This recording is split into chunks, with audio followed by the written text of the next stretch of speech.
ہم الفاظ کی دنیا میں رہتے ہیں، ہم الفاظ سے عبارتیں، عبارتوں سے مضامین اور مضامین سے کتابیں تخلیق کرتے ہیں۔ لفظوں میں وہ لفظ بڑے باکمال ہوتے ہیں جو اللہ رب العزت کی مدح سرائی بیان کرتے ہیں، اور کتابوں میں وہ کتابیں اوج ثریا تک پہنچتی ہیں جو نبی صلی اللہ علیہ وآلہ وسلم کی شان کے قصیدے پڑھتی ہیں۔ لائیو بیٹھک کی جانا میں کون محمد عرفان اشرف محبت بھرا سلام پیش کرتا ہے، قبول کیجیے گا۔ R J Irfan YouTube channel کو سبسکرائب کیجیے گا، بیل آئیکن کو ضرور دبا دیجیے گا تاکہ آپ کو ہماری تمام کی تمام آنے والی ویڈیوز موصول ہو سکیں۔ لائیو سیشن میں ہماری کوشش یہ ہوتی ہے کہ ہم کسی نہ کسی مہمان کو ضرور مدعو کریں اور کسی نہ کسی خاص مسئلے اور مدعے پر بات کر سکیں۔ اسی سلسلے میں آج ہمارے مہمان ہمارے ساتھ موجود ہیں۔ ان کا تعارف کروانے سے پہلے میں اپنے دوست، اپنے کو host R J Umar Khalid کو پروگرام میں شامل کرتا ہوں۔ السلام علیکم ورحمۃ اللہ وبرکاتہ۔ عمر۔ وعلیکم السلام عرفان بھائی، آپ کے ساتھ میں جتنے ہمارے دیکھنے سننے اور چاہنے والے ہیں ان کی خدمت میں ایک سلام پیش کرنا چاہوں گا، اور اس کے ساتھ تمام جتنے ہمارے ویورز ہیں ان کا میں شکریہ ادا کرنا چاہوں گا کہ وہ ہماری اس لائیو بیٹھک کو پسند کر رہے ہیں۔ آج کے گیسٹ کا تعارف کروانے سے پہلے میں دوبارہ سے آپ سے ریکویسٹ کرنا چاہوں گا کہ اگر پروگرام کے حوالے سے اگر کوئی آپ کو کویشچن ہو تو پروگرام میں پارٹیسپیٹ بھی ضرور کیجیے گا، اور کمنٹ باکس میں آپ اپنا سوال بھی چھوڑ سکتے ہیں۔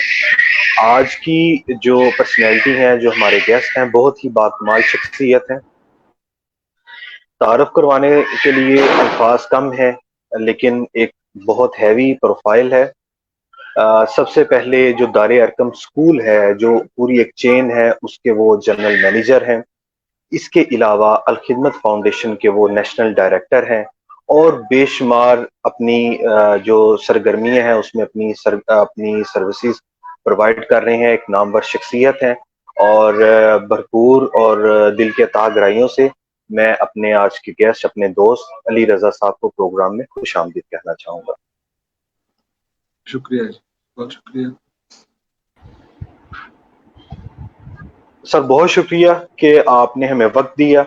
آج جو آپ کا پروفائل ہے، اور اسپیشلی جو آپ نے اپنی زندگی کے بے شمار اپنا ایک لمبا عرصہ تعلیمی سرگرمی کو دیا، اور شعبہ تدریس سے آپ منسلک رہے، اور اسی حوالے سے آج ہم اپنی گفتگو کو آگے بڑھائیں گے۔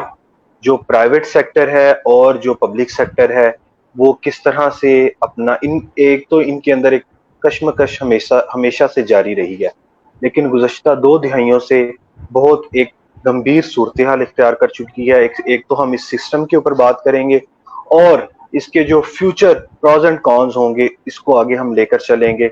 اور پروگرام کے آغاز میں سوال کرنے کے لیے میں پروفیسر عرفان اشرف آپ کو ہینڈ اوور کرنا چاہوں گا کہ آپ بہت سوال شکریہ، بہت شکریہ آپ کا۔ اس سے پہلے کہ ہم اسپیسیفکلی اس مدعے پر بات کریں، اس ایشو پر بات کریں جو ہے، علی رضا، میں آپ سے یہ جاننا چاہتا ہوں کہ قوموں کے عروج و زوال کی داستان میں تعلیم کتنی اہم ہوتی ہے؟ سب سے پہلے تو بہت شکریہ جی کہ آپ نے اپنے چینل میں مدعو کیا۔ تعلیم جو ہے اس کی اہمیت تو ظاہر مسلمہ ہے، اور اس سے انکار ہی نہیں ہے، اور اسی کی وجہ سے سب کچھ ہے۔ یعنی اس وقت جو اتنا بڑا کرائسس چل رہا ہے، آپ دیکھیں روز بروز جو ہے وہ سچویشن چینج ہوتی ہے، تو یہ سب کہاں سے ہمیں ملتی ہے، یہ کس بنیاد پہ ہم پلاننگ کرتے ہیں، یہ ساری وہ انفارمیشن ہے، وہ ایجوکیشن ہے جس کی بنیاد پر یہ چیزیں آتی ہیں ہمارے سامنے۔ تو تعلیم تو ہر وقت ہمیں حوصلہ بھی دیتی ہے، ہمت بھی دیتی ہے، اور ہماری بنیادوں میں جو ہے وہ شامل ہے، تو اس سے تو انکار ہے ہی نہیں ہے، اس کی اہمیت تو مسلمہ ہے۔ اوکے علی، یہ سوال میں نے اس لیے آپ سے پوچھا کیونکہ اگر ہم پاکستان کی تاریخ پر ایک نظر دوڑائیں تو کیا آپ سمجھتے ہیں کہ ہماری حکومتوں نے تعلیم کے اوپر اس طرح توجہ دی ہے جس طرح ہمارے ہمسایہ ممالک دیتے ہیں، یا پوری دنیا کے ممالک تعلیم کے اوپر پورا فوکس کیے ہوئے ہیں؟ کہ آپ سمجھتے ہیں کہ پاکستان نے تعلیم کو فوکس کیا ہے یا نہیں کیا؟ بڑا اچھا سوال ہے، اور ظاہر ہے کسی بھی چیز کا پیمانہ ہوتا ہے ایک، اور آج کل ڈیٹا ڈریون ورلڈ ہے، دنیا میں سب چیزیں اوپن ہو کے سامنے آ جاتی ہیں, سارا ڈیٹا موجود ہے. بنیادی چیز جی ڈی پی میں ہمارا حصہ ہے, تعلیم کا حصہ ہے کہ ایک ملک جو ہے, ایک ریاست جو ہے, ایک اسٹیٹ ہے, وہ کتنا خرچ کرتی ہے اپنے جی ڈی پی کا, کتنے پرسنٹ, تو اسی سے اندازہ ہو رہتا ہے کہ وہ کتنی اہمیت دیتی ہے. آگے پھر ظاہر ہے اس کی مدات ہیں کہ وہ کس کس چیز پہ خرچ کرتی ہے, تو اسی سے ہمیں اپنے جواب کا اندازہ ہو جاتا ہے. تو پاکستان میں کبھی بھی اس کو اس طرح اہمیت نہیں دی گئی جس طرح اپنی ہی تقریروں میں حکمران جو ہے وہ کہتے رہے ہیں. قول اور فعل میں واضح طور پہ تضاد رہا اور موجود ہے, مسلسل موجود ہے. ہر دفعہ امید دلائی جاتی ہے اور ہم اس امید پہ اچھی اور مثبت سوچ قائم رکھتے ہیں, لیکن عملی طور پہ ابھی بجٹ آ رہا ہے آپ کے سامنے, صوبائی حکومتوں کے, وفاقی حکومتوں کے بجٹ آ رہے ہیں, لیکن اس میں واضح طور پہ اعداد و شمار بتا رہے ہیں کہ تعلیم کی اہمیت نہیں ہے. اوکے سر, یہ جو گورنمنٹ آئی انہوں نے ایک یکساں تعلیمی نظام کا ایک مینیفیسٹو کے اندر اس کلاس کو شامل کیا.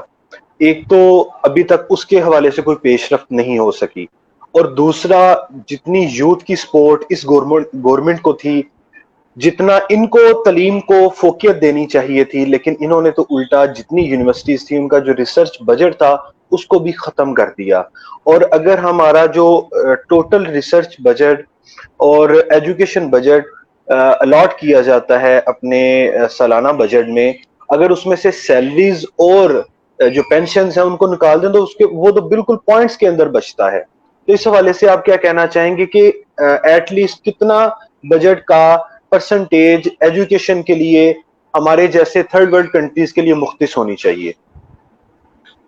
بہت اچھی بات ہے یہ. سب سے پہلے جو آپ نے بات کی یکساں نظام تعلیم کی, بلکہ عمومی کانسیپٹ یہ ہے کہ شاید پرائیویٹ جو نجی تعلیمی ادارے ہیں وہ یکساں نظام تعلیم کے اتنے سپورٹ میں نہیں ہوتے, اور یہ ایک مسکنسیپشن ہے. ہم سمجھتے ہیں کہ بہت اچھی بات ہے یکساں نظام تعلیم ہو. یکساں نظام تعلیم میں ہم جو ہر مختلف چینز جو ہے اسکولوں کی یا الگ الگ انڈیویجول اسکولز ہیں وہ اپنی R&D پہ الگ الگ نصاب بنا رہے ہوتے ہیں, الگ الگ ورک بکس, اور وہ سارا کچھ بچ جائے گا جب ایک چیزیں اکٹھی ایک جگہ سے آئیں گی. ہاں میتھڈالوجی میں ہمیشہ سے فرق رہا ہے, ایویلویشن میں ہمیشہ سے فرق رہا ہے, وہ رہے گا. ظاہر ہے اس کی جو سہولیات ہیں ادارے کی, انفراسٹرکچر کی, اس میں فرق رہنا چاہیے, اس میں رہے گا. تو یکساں نظام تعلیم کو پرائیویٹ اور نجی تعلیمی ادارے تو زیادہ ویلکم کرتے ہیں, لیکن اس پہ ظاہر ہے وہ بھی تقریروں کی حد تک ہے, اس پہ کوئی کام نہیں ہوا ہے. دوسری بات آپ نے کہی کہ پرسنٹیج تو دیکھیں جتنی زیادہ ہوگی اتنی شروع میں بڑی لگتی ہے پرسنٹیج انویسٹمنٹ کی نصاب پہ, تعلیم پہ, ایجوکیشن سسٹم پہ, چونکہ یہ لانگ ٹرم پلاننگ ہوتی ہے. ہم دیکھیں نا جب چیریٹی بھی کرتے ہیں تو ہمیں اچھا لگتا ہے کہ ہم فوراً راشن دے دیں. ہم ایجوکیشن پہ کم انویسٹ کرتے ہیں, کیوں؟ وہ لمبی پلاننگ ہے. آج آپ ایک بچے کو پلے گروپ میں اگر داخل کروا رہے ہیں تو 13 سال بعد تو اس نے میٹرک کرنا ہے. تو یہ ایک لمبی پلاننگ ہے, لمبی پلاننگ کے ہم عادی نہیں ہیں. تو جتنا زیادہ خرچ ہوگا, اور کم از کم اچھے ممالک جتنا پرسنٹیج میں خرچ کر رہے ہیں جنہیں ہم ڈیولپڈ کنٹریز کہتے ہیں, اگر ہم اس طرح بننا چاہتے ہیں, اگر ہم خواب رکھتے ہیں تو ہمیں تعبیریں بھی اس طرح کی کرنی چاہیے. تو جتنا زیادہ خرچ ہوگا ظاہر ہے اتنی ہی, اور جتنا ہم پیچھے ہیں اتنے ہمیں خرچ کی بھی زیادہ ضرورت ہے. تو یہ تو اسی پرسنٹیج کے مطابق چلیں گی چیزیں. جتنا زیادہ آپ رزلٹ چاہتے ہیں اتنا زیادہ آپ کو ان پٹ کرنا پڑے. اوکے علی, ہم نے یہ دیکھا ہے کہ حکومت کو ہمیشہ پرائیویٹ لوگ سپورٹ کرتے ہیں, اور یہ پبلک پرائیویٹ پارٹنرشپ ایک ایسا کانسیپٹ ہے جس کی وجہ سے حکومتیں بہت اعتماد کے ساتھ اپنا سفر آگے بڑھاتی ہیں, اور اس میں کئی لوگوں کو نوازا بھی جاتا ہے, بہت ساری باتیں بھی ہوتی ہیں. آپ کیا سمجھتے ہیں کہ پاکستان کا ایجوکیشن سسٹم ہے اس کا سارا بوجھ جو ہے وہ پرائیویٹ انسٹیٹیوشن نے, چاہے وہ اسکول ہو, بھلے وہ کالجز ہوں, بھلے وہ یونیورسٹیز ہوں, انہوں نے اٹھا رکھا ہے؟ دیکھیں 25A آرٹیکل ہے آئین کا, اس کے تحت تو یہ بنیادی ذمہ داری ہے ریاست کی کہ وہ تعلیم دے, خاص طور پہ اسکولنگ جو ہے وہ. لیکن اس میں اگر ہم پرسنٹیج دیکھیں تو ہمیں حیرت ہوگی کہ 65% تک پرائیویٹ سیکٹر پہنچ چکا ہے. اور اگر پرائیویٹ اسکول میں گورنمنٹ اسکولوں کے اساتذہ اور محکمہ تعلیم کے افسران کے بچے بھی پڑھ رہے ہوں تو یہ بہت بڑا ثبوت ہے اس بات کا کہ ظاہر کوالٹی ایجوکیشن کا فرق ایک واضح ہے. اور اسی طرح ابھی آپ نے دیکھا پچھلی حکومت سے کہ بہت سارے گورنمنٹ کے تعلیمی ادارے بھی نجی NGOs کو اور اسکولوں کو دے دیے گئے. ہمارے پاس بھی کچھ اسکول ہیں جو ہم چلا رہے ہیں, اور اس میں گورنمنٹ نے خود بتایا کہ بھئی 5,000 سے زیادہ خرچ آتا ہے ہمارا، لیکن ہم آپ کو جو پیف ہے اس کے تحت یہ اسکول دے رہے ہیں، اور اس میں 1,000 سے بھی کم میں نجی تعلیمی ادارے بہت اچھے طریقے سے ان کو تعلیم دے رہے ہیں، ساری سہولتیں بھی دے رہے ہیں. تو یہ اس بات کا ثبوت ہے کہ پرائیویٹ جو سیکٹر ہے وہ اپنے سروائیول کے لیے کمپٹیشن میں بہت زیادہ جو چیز دیتا ہے اور اس سے پورے معاشرے کو فائدہ ہوتا ہے وہ کوالٹی ہے، اور اس کی وجہ سے سب کو فائدہ ہوتا ہے. اچھا، اس پہ گورنمنٹ سیکٹر کو ہمیشہ ہم نے دیکھا ہے کہ وہ مختلف بزنس ہے، فیکٹری ہے، انڈسٹری ہے، اس میں وہ شکر گزار بھی ہوتے ہیں اور مل کر چلتے ہیں. لیکن یہ جو ایک دو کرائسس آئے ہیں، خاص طور پہ جو کورونا میں آیا ہے، اس سے پہلے فیسوں کا معاملہ ہوا تھا، اس میں ہم دیکھتے ہیں کہ نجی تعلیمی اداروں کے بالکل سامنے کھڑے ہو جاتی ہے گورنمنٹ، اور لگتا ہے ایسے کہ جیسے کوئی ہیرو اور ولن کا کردار پیش ہو رہا ہے. تو اس میں بھی میں وضاحت کرتا چلوں کہ یہ نفسیاتی مسئلہ ہے، کوئی اتنا بڑا مسئلہ نہیں ہے، اس کو سمجھنے کی ضرورت ہے. جب ہم دیکھتے ہیں کہ ہمارے جو پالیسی میکرز ہیں جتنے اوپر والے لیول پہ چلتے جائیں، وہ سب کے سب جو ہے اپنے بچوں کو بہت اچھے تعلیمی اداروں میں، جنہیں ہم ایلیٹ سکولز کہتے ہیں فیسوں کے معاملے میں، ان میں پڑھاتے ہیں. اب جب وہ ان میں پڑھاتے ہیں تو ہم جو 95% سکول ہیں جن میں پوری کلاس کی شاید فیس اکٹھی ہوتی ہے تو ایک ٹیچر کی فیس بنتی ہے. اب وہ جن تعلیمی اداروں میں اپنے بچے پڑھاتے ہیں وہاں پہ ایک بچے کی فیس جو ہے وہ ایک ٹیچر کی فیس بن جاتی ہے. اب جو خود پالیسی میکرز ہیں وہ گورنمنٹ اسکولوں میں پڑھے ہوئے ہیں اکثر، تو جب وہ اپنے منتھلی بجٹ میں دیکھتے ہیں کہ سب سے بڑا حصہ ہمارے بیٹے بیٹیوں کی فیسوں میں جا رہا ہے، تو ان کو ایک نیچرل فطری بات ہے، تکلیف ہوتی ہے. اچھا، اس تکلیف کا اظہار وہ جب پالیسی میکنگ کرتے ہیں وہاں کر جاتے ہیں. اچھا، ان 5% کو وہ ٹائٹ کرنے کے لیے 5% سے بلکہ کم بنتا ہے، وہ 95% کو، وہ 1,000 کا سے کم فیس والے اسکولوں کو، وہ 1,000 کیا، وہ ٹرسٹ اسکولوں کو بھی اسی ایک پیمانے پہ سب کو تول دیتے. تو یہاں پہ کیٹیگرائزیشن کی ضرورت ہے. تو پھر اس سیکٹر میں بھی اسی طرح کی آئیڈیل جس کی آپ بات کر رہے ہیں، گورنمنٹ اور پرائیویٹ سیکٹر کا آپس میں بڑا اچھا ایک بن جائے آپس میں ورکنگ ریلیشن شپ، تو وہ اس میں بھی بن سکتا ہے، بس سمجھنے کی ضرورت ہے تھوڑا سا.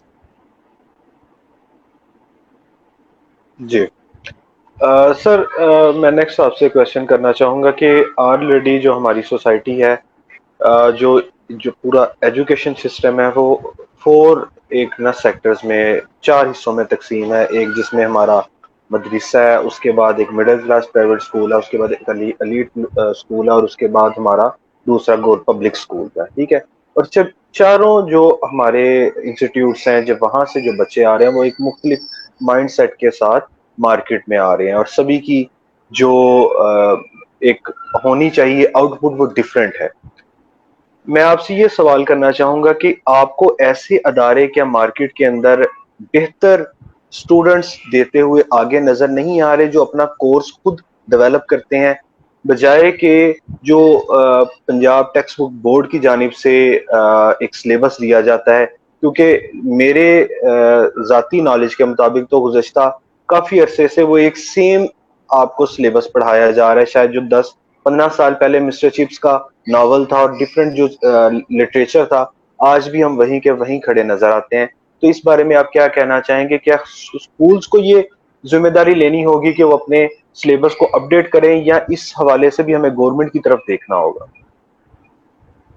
دیکھیں، اس میں ٹیکنیکلی 2 چیزیں ہوتی ہیں کہ ایک تو کریکولم ہوتا ہے اور ایک سلیبس ہوتا ہے. تو نیشنل کریکولم موجود ہے جس کی روشنی میں سب لوگ اپنا سلیبس مرتب کرتے ہیں. خاص طور پہ جو چین سکولز ہیں وہ اپنا سلیبس اور اپنی R&D الگ رکھتے ہیں اور اس میں بہت محنت کرتے ہیں. اگر تو نظام تعلیم کی جب بات ہوتی ہے تو اصل میں اس کا مطلب نصاب ہے.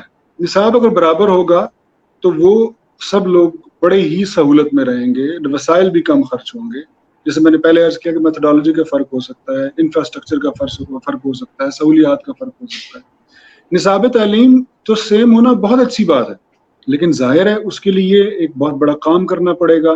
ہمارے یہاں اکثر سوالات اٹھتے رہتے ہیں، آپ دیکھتے ہیں سوشل میڈیا پہ ہر آئے دن جو ہے بھلے حکومت وہ کسی بھی ABC پارٹی کی ہو، فوراً آتا ہے کہ نصاب تعلیم سے یہ نکال دیا، نصاب تعلیم سے وہ نکال دیا. یعنی اتنی غیر یقینی صورتحال ہے. اس کا مطلب ہمیں یہ ادراک ہوتا ہے بیٹھے بیٹھے کہ کوئی اور ہے جو کنٹرول کر رہا ہے چیزوں کو. تو جب سارے اسٹیک ہولڈرز بیٹھ کے کوئی ایک بورڈ بنے، ظاہر کریکولم بورڈ ہوتا ہے، اس میں ہر ایک کی نمائندگی ہو برابر، جو جتنا کنٹریبیوٹ کر رہا ہے اس سوسائٹی میں اس کی اتنی نمائندگی ہو، اور سب مل کر ایک مشاورت سے ایک چیز ترتیب دیں. آگے اس کی میتھڈالوجی کا فرق ہو، جس میں چاہیں بچے اپنے پیرنٹس داخل کروائیں. تو اس طرح سے یہ بڑی زبردست قسم کی وہ یکسانیت آ سکتی ہے اور وہ جو آپ نے 4 کیٹیگریز بتائی ہیں بالکل موجود ہیں، اور اس کی ظاہر پروڈکٹس بھی اسی 4 کیٹیگریز میں معاشرے میں پھیلتی ہیں، تو اس میں بہت حد تک ہارمنی آ سکتی ہے. اللہ کرے کہ ایسا ہو کبھی کہ جو کہا جائے وہ پورا ہو اور یکساں نظام تعلیم سے مراد نصاب ایک جیسا ہو جائے. علی، ایک ہم اکثر یہ بات سمجھتے ہیں اور ہمارے سامنے یہ بات اکثر آتی ہے کہ جس کا ایشو ہوتا ہے اس کو پالیسی میکنگ میں بٹھایا نہیں جاتا. کل ہمارے پاس ڈاکٹر نوید تھے اور ڈاکٹر نوید ہم سے گفتگو کر رہے تھے کہ کرونا کی ساری پلاننگ میں جو بیسک آگے لڑنے والے لوگ ہیں وہ ڈاکٹرز ہیں، لیکن پالیسی میکنگ میں، مینجمنٹ میں اور اس میں ڈاکٹرز نہیں ہیں. اسی طرح اسکولنگ میں آتے ہیں، ایجوکیشن سسٹم میں آتے ہیں. تو کیا آپ سمجھتے ہیں کہ یہ بات درست ہے، یہ اسکول آف تھاٹ ٹھیک ہے کہ لوگ اس بات کو سمجھتے ہیں کہ جس کا مسئلہ ہے پرائیویٹ اسکول ایسوسی ایشن کا مسئلہ ہے، اور without asking the private school ایسوسی ایشن گورنمنٹ اپنی مرضی کے فیصلے نافذ کر دیتی ہے؟ اس بات سے آپ اتفاق کرتے ہیں؟ یہ تو اتفاق سے بڑھ کر کروں گا میں، یہ تو آپ نے دکھتی رگ پہ جو ہے نا وہ ہاتھ رکھ دیا ہے. اصل میں یہ مسئلہ بہت بڑا ہے، اور اصل مسئلہ یہ ہے، یعنی اس وقت جو فیصلے ہو رہے ہیں ان کے نتائج کیا آ رہے ہیں اور ان کے اثرات کیا آ رہے ہیں وہ سب آپ جانتے ہیں، سب سننے والے بھی یقیناً جانتے ہیں. مسئلہ ہے ہی فیصلہ سازی کے اداروں کا طریقہ کار، اور پھر اس پہ عمل درآمد کا طریقہ کار ہے. کہ ایک صاحب جو ہیں وہ بھلے کوئی بھی ہیں، ہمیں ظاہر ہے کسی شخصیت سے تو کوئی اختلاف نہیں ہے، اس کے اس رویے سے ہے، وہ بیٹھے بیٹھے فیصلہ کرتے ہیں اور پھر وہ اس کو اناؤنس کر دیتے ہیں. اناؤنسمنٹ کا طریقہ کار بڑا دلچسپ ہے، اس سے میں بات کرتا ہوں. بات یہ کہ اسٹیک ہولڈرز جتنے زیادہ انوالو ہوں گے فیصلہ اتنا اچھا ہو. مشاورت میں اللہ نے برکت رکھی ہے. اس کے بعد یہ کہ وہ سارے پروز کون سب کچھ ڈسکس کریں گے اور بڑی زبردست طریقے سے چیز کو سامنے آئے گی. اب ہوتا کیا ہے کہ بالکل بھی مشاورت تو درکنار، پوچھا بھی نہیں جاتا کہ بھائی کیا ہے. اب ظاہر ہے کہ جو ایک آفس میں بیٹھا ہوا شخص ہے وہ جو اس کو نظر آئے گا اس کے مطابق ہی فیصلہ کرے گا. پھر اس فیصلے کو ٹویٹ کر دیا جاتا ہے. یعنی عجیب مہکا خیز بات ہے کہ نوٹیفیکیشن بھی ایشو نہیں کیا جاتا تاکہ عدالت میں چیلنج نہ ہو جائے.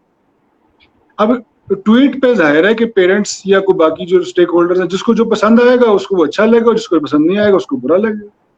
اس کے بعد جو ہے وہ ایک آرڈیننس جو گورنر سائن کرتا ہے اور اس کو امپلیمنٹ کر دیا جاتا ہے. اب آپ کو سب کو پتا ہے کہ آرڈیننس کا مطلب یہ ہوتا ہے کہ جو اسمبلی میں ابھی ڈسکس ہی نہیں ہوا، یعنی وہ زبردستی کی امپلیمنٹیشن ہوتی ہے.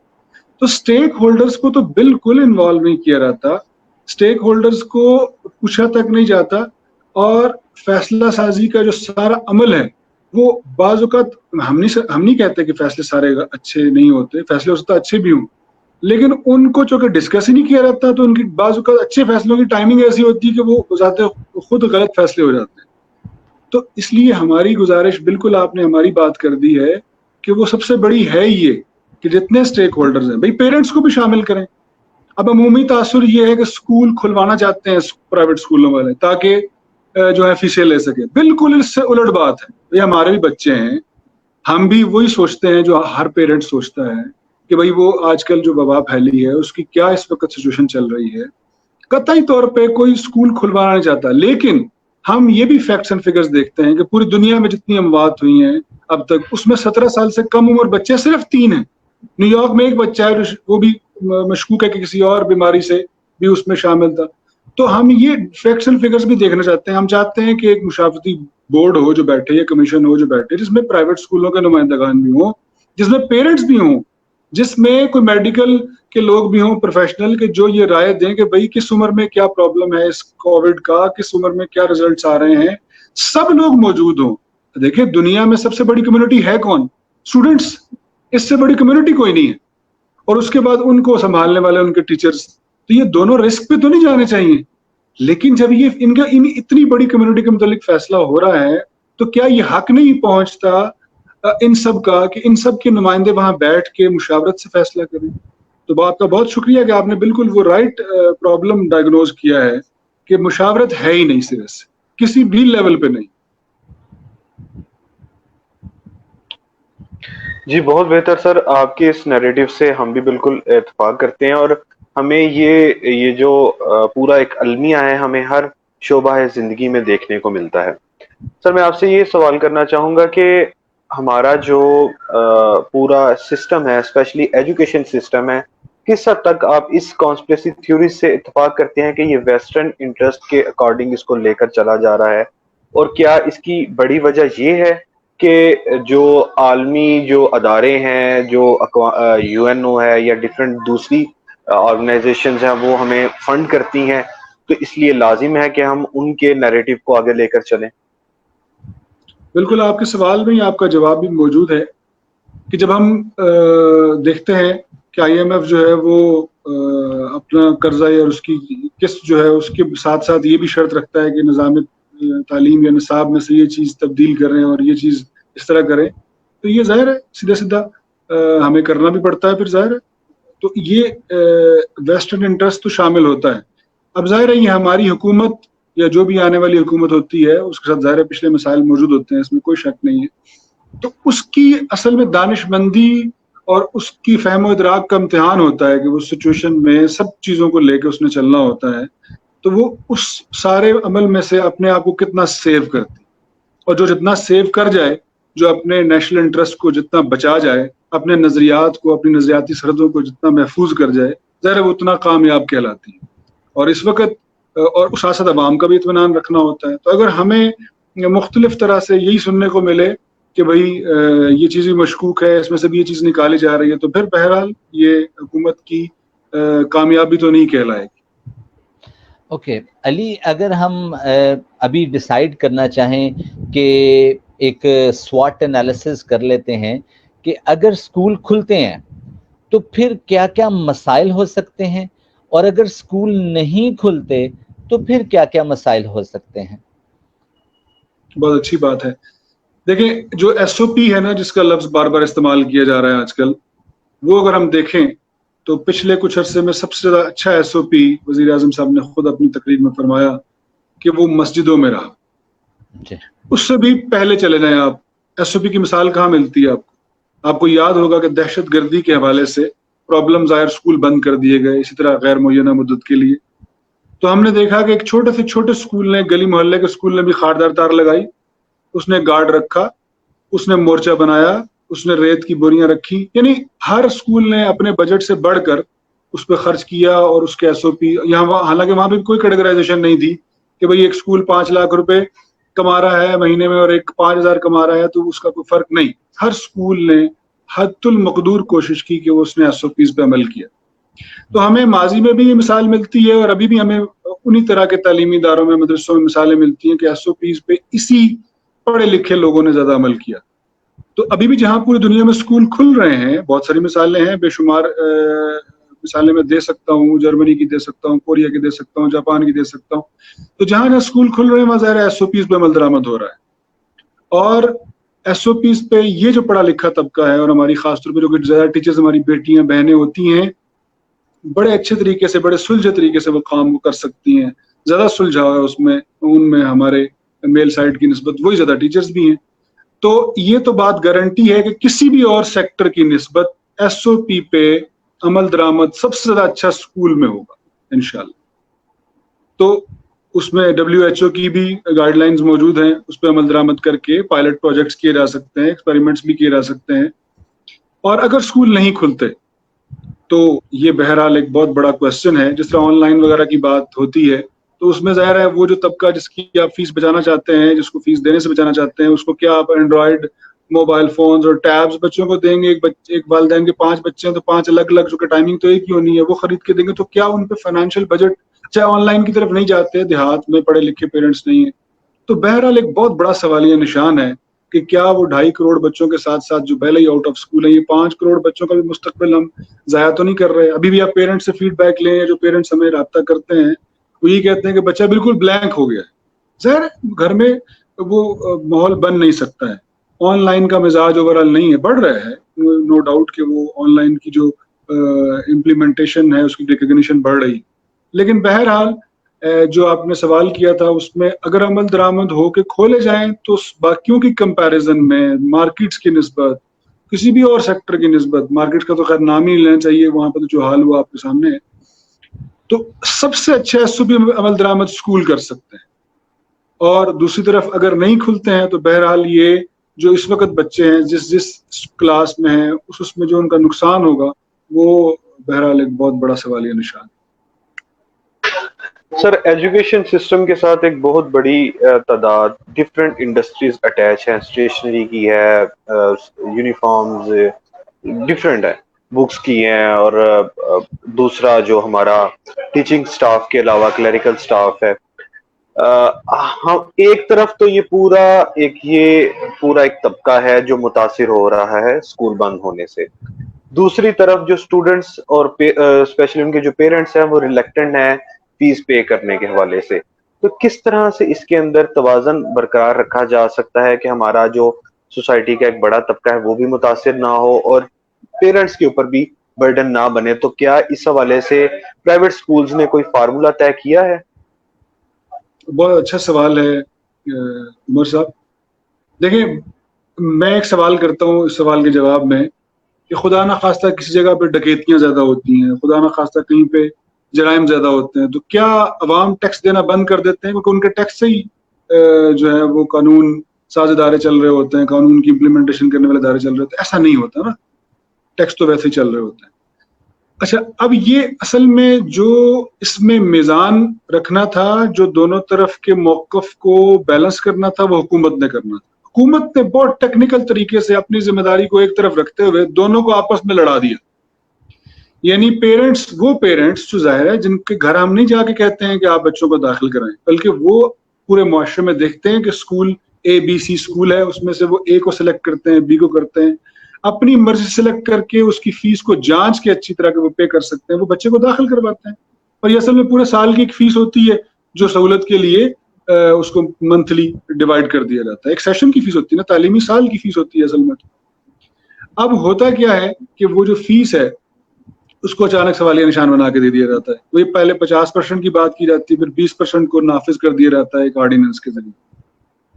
اب جہاں جہاں وہ نوٹیفیکیشن ہوا وہاں عدالت میں لوگ گئے اور وہ اسٹے ہو گیا. ظاہر ہے یہ جسٹیفائڈ ہی نہیں ہے، بالکل ایسا ہی ہے کہ آپ اٹھیں گور میں جائیں، کسی بیکری جائیں، وہاں پہ کہیں بھائی یہ 100 روپے کی آج بیکری جو ہے نا وہ بریڈ نہیں دے گی، آج 50 روپے کی دے گی. بھائی کیسے؟ جو 50 والی یہ لینا چاہے گا وہ 50 والی بیکری پہ جائے گا، جو 60 والی لینا چاہے گا 60 والی بیکری پہ جائے گا. تو یہ ایک گورنمنٹ نے بہت ٹیکنیکل طریقے سے، بلکہ میں یہاں پہ کہوں گا کہ ایک وزیر تعلیم نے ایک ٹیکنیکل طریقے سے دونوں کو لا کھڑا کیا آمنے سامنے، کہ دونوں نے ایک دوسرے کی عزت کرنا بھی چھوڑ دی. پھر اس کو کیا کیا؟ میں تو سمجھتا ہوں کہ گورنمنٹ اگر واقعی مخلص ہے، ہم نے اپنی ایسوسیشن کے تحت بھی یہ فارمولا دیا ہے، ہم یہاں پہ بھی میں اس کو اعادہ کرتا ہوں کہ اگر گورنمنٹ واقعی مخلص ہے اور تعلیمی ادارے چلانے والے نجی تعلیمی ادارے والے واقعی مافیا ہیں، تو پھر گورنمنٹ یوں کرے نا، جتنی دیر یہ چل رہے گا کرائسس، اس میں یوں کرے کہ جو بہت ضروری اخراجات ہیں، ظاہر ہے مالک مکان اپنا کرایہ تو نہیں چھوڑے گا، اس کو کرایہ دے دیں بلڈنگز کو، 99% کرائے پہ بلڈنگز ہیں. اس کے بعد اساتذہ، ظاہر ہے ہماری بیٹیاں بہنیں جو پورے پورے گھر کا خرچہ چلا رہی ہوتی ہیں، دیہاتوں میں چھوٹے گاؤں میں 15 لاکھ کے قریب اساتذہ ہیں، ان کو تنخواہیں دے دیں اسٹاف کو، جس کلیریکل اسٹاف وغیرہ کی ساری بات کی آپ نے. اس کے بعد بجلی کے بل وغیرہ جو ہیں، جو یوٹیلیٹی بلز، وہ گورنمنٹ کے اپنے اختیار میں ہے، وہ ختم کر دے.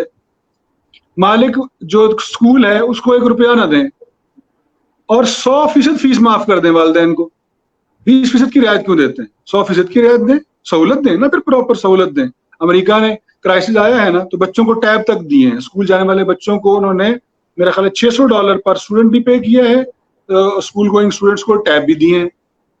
یہ نہ کرے کہ عجیب طریقے سے دونوں کو، وہ جو ایک دوسرے کی بہت عزت کرتے تھے، ظاہر ہے میرا بچہ جہاں جاتا ہے میں اپنے اسکول سے کبھی نہیں چاہوں گا وہ میرے بچے کو، میری سب سے قیمتی چیز کو، وہ سب سے قیمتی چیز دے رہا ہے یعنی تعلیم و تربیت، ان دونوں کو لا کھڑا کیا آمنے سامنے. یہ بہت بڑا ظلم کیا ہے گورنمنٹ. تو ہمارا تو یہی مطالبہ ہے کہ گورنمنٹ اگر مخلص ہے تو وہ یہ اخراجات ضروری پے کرے اور والدین کو 100% رعایت دے. اچھا علی، ہمارے بہت سارے لوگوں کا یہ سوال ہے اور گورنمنٹ پر سوال ہے، اس پر آپ کا کمنٹ ضرور جاننا چاہوں گا کہ 9th سے لے کر 12th تک کا جو ایک کھچڑی پکی ہے، اتنے % بچہ ہو تو یہ ہوگا تو یہ ہوگا، 3 سپلیاں ہوں تو یہ ہوگا، ایکسیٹرا ایکسیٹرا، بہت ساری باتیں ہیں، اور پھر وہ بچوں کو پروموٹ کر دیا. اس کے علاوہ جو او لیول اور ای لیول کے ایگزام ہیں اس کے بارے میں یہ پالیسی نہیں ہے. تو کیونکہ وہ ڈیفینیٹلی کسی اور ملک کی پروڈکٹ ہے، تو جب یہ ڈفرینٹ نظام تعلیم پاکستان میں رائج ہوتا ہے تو وہاں پر کلیشز آف سویلائزیشن بھی ڈیولپ ہوتی ہیں. تو اس کو کیسے ٹیکل کیا جائے؟ کیا گورنمنٹ سنسیئر نہیں ہے؟ کیا گورنمنٹ چاہتی ہے کہ کلیشز آف سویلائزیشن ہو؟ دیکھیں گورنمنٹ کا تو جو مسئلہ ہے وہ سنسیئرٹی کا تو مجھے نہیں پتا، ظاہر سنسیئرٹی کا تعلق تو نیتوں سے ہوتا ہے اور نیتوں کا تعلق اللہ کی ذات سے ہے. ہم تو اس کی اہلیت کی بات کرتے ہیں، یعنی ان موجودہ اقدامات سے تو اندازہ یہی ہوا ہے کہ اس میں مسئلہ ہے. آپ کا جو سوال ہے اس میں جتنی باتیں ہیں وہ ساری اگر ایک ٹیبل میں بیٹھے ہوں سب لوگ، سارے سٹیک ہولڈرز، کیمبرج اسکولوں والے، جی سی آئی سی ایف، سارے جتنے ایگزامز پاکستان میں ہیں مختلف طرح کے میٹرک سے لے کر، ان سب کے لوگ بیٹھے ہوئے ہوں اور آپس میں مشاورت کریں تو بڑی آسانی سے ایک سولوشن نکل سکتا ہے. اب نہیں جب نکلتا اس طریقے سے تو وہی میں نے آپ کو کہا شروع میں بھی کہ فیصلہ سازی کا عمل عجیب و غریب ہے. تو کیا رزلٹ نکلتا ہے؟ گورنمنٹ ایک دن اناؤنس کرتی ہے، دوسرے دن اسی کی پھر وضاحت اناؤنس کرتی ہے کہ بھئی یہ سب کے لیے نہیں تھا، یہ اس کے لیے تھا. پھر تیسرے دن اس کی مزید ایک وضاحت اناؤنس کرتی ہے کہ بھئی اس کو یہ نہ سمجھا جائے بلکہ اس کے لیے ہم مزید بیٹھیں گے، فلاں دن میٹنگ ہوگی. پھر اس میٹنگ والے دن ہوتا ہے کہ نہیں اب ہم فلاں دن مزید بیٹھیں گے. تو یہ اتنے سارے جو اہلیت پہ سوالات اٹھتے ہیں اور عمل پہ سامنے آتے ہیں وہ اسی وجہ سے ہوتے ہیں کہ اسٹیک ہولڈرز نہیں بیٹھتے. واحد حل یہی ہے، ہم نے تو ایک اور تجویز دی ہے اور وہ یہ ہے کہ جس طرح ہماری جو ایسوسیشن اس کا نام ہم نے چیمبر آف ایجوکیشن بھی علامتی طور پہ اسی لیے رکھا ہے کہ جس طرح انڈسٹری اور کامرس کی ایک چیمبر ہے اس میں سب لوگ بیٹھتے ہیں اور فیصلے ہوتے ہیں، وہ الیکٹڈ ہوتی ہے. اسی طرح یہ جو ایسوسیشنز ہیں مختلف طرح کی نجی تعلیمی اداروں کی، اب گورنمنٹ کے لیے بھی آسانی ہوتی ہے چونکہ ایک سے زیادہ ایسوسیشنز ہیں تو جو اس کے موقف کی تائید کر رہی ہوتی ہے ایسوسیشن اس کو وہ ساتھ بٹھا لیتے ہیں، جو اس کے موقف کے خلاف ہوتی ہے وہ اس کو دور کر دیتے ہیں. میں تو پہلے بھی عرض کر چکا ہوں وزیر تعلیم صاحب سے ڈائریکٹلی بھی کہ صوبہ پنجاب کا نظام تعلیم، آپ بھی سن کے خوش بھی ہوں گے اور حیران بھی ہوں گے شاید، کہ دنیا میں کسی بھی اور صوبے سے بڑا نظام تعلیم ہے. سب سے بڑا نظام، ایک صوبے کا نظام تعلیم سب سے بڑا جو ہے وہ صوبہ پنجاب پاکستان کا ہے. تو جب ایک ذمہ دار ہوتا ہے اتنے بڑے صوبے کا تو ظاہر اس کا ظرف بھی بہت بڑا ہونا چاہیے. تو اس کو کسی ایک کی ناپسندیدہ بات سے نہ تو اتنا موڈ خراب کرنا چاہیے اور کسی پسندیدہ شخص کو نہ اتنا اوبلائز کرنا چاہیے. اس کو اصل میں بڑا میزان رکھنا ہے، اس کو بڑا بیلنس لے کے چلنا ہے. سب کو اتنی بڑی کمیونٹی اس کی رعیت میں ہے، اس کی ذمہ داری میں ہے، تو اس کو سب کو ساتھ لے کے چلنا ہے. واحد حل یہی ہے، آپ نے جتنی بھی پرابلمس کی نشاندہی کی ہے کہ سب سٹیک ہولڈرز کو بٹھائیں، سب سے مشاورت کریں، اس میں وقت لگائیں اور اس کے بعد ایک ڈیسیژن کریں، ایک فورم بنائیں جس میں آج کل ظاہر کووڈ کی صورتحال دن بدن چینج ہوتی ہے تو آج کل آن لائن سہولتیں ہیں. سارے ذمہ داروں کو سارے ان کی نمائندگی کے مطابق بٹھا کے تب فیصلے کریں. اوکے، آپ کے اسکول سسٹم میں یا چیمبر آف ایجوکیشن میں چھوٹے بڑے تمام اسکولز ہوں گے، بیڈٹس اور ریکوری پرابلمس تو بہت زیادہ ہوں گی، تو کیا اس سے ان امپلائمنٹ بڑھ رہی ہے کہ آپ لوگ ڈٹے ہوئے ہیں کہ نہیں اپنے ٹیچرز کو ہم نے ضرور پے کرنا ہی کرنا ہے؟ بس صورتحال یہ ہے کہ جو بزنس سائیکل ہوتا ہے، ہر بزنس کا نا ایک سائیکل ہوتا ہے جی. وہ جسے کہتے ہیں نا ہم مارکیٹ کی زبان میں کہ آج کل مندہ چل رہا ہے اور آج کل جو ہے وہ پیک ہے. اور تو بدقسمتی یہ ہوئی کہ مارچ کا مہینہ جس میں سیشن عموماً ان اسکولوں کا شروع ہوتا ہے جو 95% ہے، فروری اور جنوری میں یہ اسکول بڑے بڑے ایونٹس کرتے ہیں، اسپورٹس کا ایونٹ کرتے ہیں، اینول فنکشن کرتے ہیں، اپنے اسکول کی تزئین و آرائش کرتے ہیں نئے سیشن کے لیے، اور اس طرح کے جتنے ایونٹس ہوتے ہیں پورے سال میں وہ انہی دنوں ہوتے ہیں. زیادہ اخراجات کی یعنی ریشو سب سے زیادہ ان دنوں ہوتی ہے. اچھا، امید یہ ہوتی ہے کہ ظاہر مارچ میں نئے داخلے ہوں گے، داخلہ فیس بھی ہوتی ہے، وہ اس سے کور ہو جائے گی، جو گیپ آئے اس سے کور ہو جائے گا. میں نے اس طرح عرض کیا کہ بزنس سائیکل ہوتا ہے.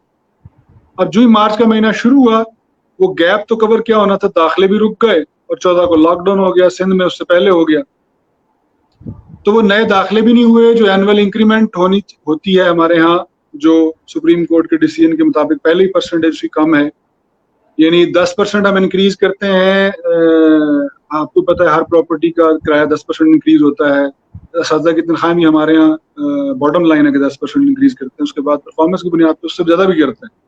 لیکن ہوا کیا کہ وہ انکریمنٹ جو سپریم کورٹ کے ڈیسیژن کے بعد پہلے ہی کم تھی, وہ انکریمنٹ بھی اینول نہیں لگا, داخلے بھی کم ہوئے, داخلہ فیس بھی نہیں آئی, لاک ڈاؤن بھی ہو گیا. مارچ میں ابھی فیسیں جمع کروانی شروع کی تھی پیرنٹس نے. آپ کو اوور آل ہماری قوم کا پتہ ہے کہ ہم آخری فیس میں بجلی کا بل بھی آخری فیس میں جمع کرواتے ہیں, اور اسکولوں میں تو پھر جا کے ہم نے ریکویسٹ کر لینی ہوتی ہے کہ جناب یہ جرمانہ نہ کریں. تو ہوا یوں کہ اوور آل مارچ سے یہ پرابلم شروع ہو گیا, بہت کم پرسنٹیج ہو گئی. جس اسکول نے 50% فیس لی مارچ میں, ہم سمجھتے ہیں اپنی کمیونٹی میں بڑا اچھا رہا ہو. اپریل میں 20% والی بات شروع ہوئی, چلیں ہم سمجھتے ہیں کہ 20% کی کمی کے بعد لوگوں نے کچھ فیسیں جمع کروائیں. مئی کے بالکل شروع میں جب فیسیں جمع کروانے کی شروع ہوئی تھی بات ابھی, تو شفقت محمود صاحب ہمارے وفاقی وزیر تعلیم ہیں, انہوں نے اناؤنس کر دیا کہ 15 جولائی کو کھلیں گے. پیرنٹس کو موقع مل گیا. ظاہر کوئی سستی کا عمل بھی, ہم سمجھتے ہیں کہ پیرنٹس ذمہ دار بھی ہیں بہت زیادہ, لیکن سستی بھی ہے کہ چلیں وہ ایک کانسیپٹ ہوتا ہے کہ ہمارے ایک سے کیا فرق پڑے گا, تو وہ ایک ایک کرنے سے سب کا فرق پڑ جاتا ہے. تو وہ ہوا یوں کہ یہ حتیٰ کہ عام اسکولوں میں ہم نے پتہ کیا ہے کہ 10-20% تک آ گئی. اب جو اخراجات ہیں وہ تو ویسے کے ویسے ہی ہیں. تو ہم سمجھتے ہیں کہ اسکولوں والوں نے اس موقع پہ بہت زبردست قربانی کا مظاہرہ کیا ہے. ڈائریکٹرز نے اپنے جو اخراجات ہیں وہ کم کر دیے, اپنی کوئی تنخواہیں وہ نہیں لی ہیں, بلکہ سب سے پہلی پرائرٹی اساتذہ کی رکھی. اساتذہ کو تنخواہیں دی ہیں, اساتذہ کو جو ہے پورا کرنے کے بعد کرائے والوں سے, جو مالک مکان ہے اس سے ریکویسٹ کر کے تھوڑا بہت جو ڈیلے ہو سکتا ہے وہ کیا ہے. لیکن ظاہر ہے ہر جگہ ایسا نہیں ہو سکتا. ہم یہ بھی نہیں کہتے ہیں کہ سارے مالک مکان جو ہیں وہ کوئی بہت زیادہ پراپرٹیز کے مالک ہوتے ہیں. ظاہر بعض لوگوں کا اخراجات ہی ان سے چل رہے ہوتے ہیں.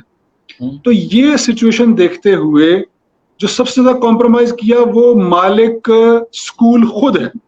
اور اندازہ کریں اسی مالک اسکول کو مافیا بھی کہا جاتا ہے, اسی مالک اسکول کو جو ہے وہ پتہ نہیں کیا کیا کہا جاتا ہے. یعنی ہمارے وزیر تعلیم صاحب یہاں تک کہہ دیتے ہیں کہ وہ ڈنڈے کے زور پہ سب کچھ کروائیں گے. آپ دیکھیں کہ جو استاد ہے, آپ نے شروع میں میرا تعارف کروایا, تو میں سمجھتا ہوں کہ میرا سب سے بڑا تعارف یہ کہ میں استاد ہوں. اب ایک استاد کو جب یہ سننے کو ملتا ہے کہ وہ ایک تعلیمی ادارہ بھی چلا رہا ہے, وہ اتنی محنت بھی کر رہا ہے, اور اس کے بعد یہ سب کچھ سننے کو ملتا ہے, تو اس کو بہت زیادہ دکھ ہوتا ہے. اور ہمارے بہت سارے اسکول بند ہو رہے ہیں, یہ بند ہونے کے قریب ہے خدا نخواستہ, اور واقعی وہ سیریسلی سوچ رہے ہیں بہت سارے لوگ کہ اس کا الٹرنیٹ کوئی بزنس سٹارٹ کر دیں, اس کا کوئی اور چیز سٹارٹ کر دیں. ہم یہ سوچتے ہیں, پریشان ہوتے ہیں کہ یہ تو حال ہے مالک اسکول کا, وہ جو ویگن والا ہے جو جس کا سرکل اس سے چلتا تھا, حتیٰ کہ وہ جو جھولے والا اسکول کے سامنے کھڑا ہوتا ہے, وہ جو ریڑھی والا ہے جو گولی ٹافی بیچتا ہے, اس کا کیا حال ہوگا.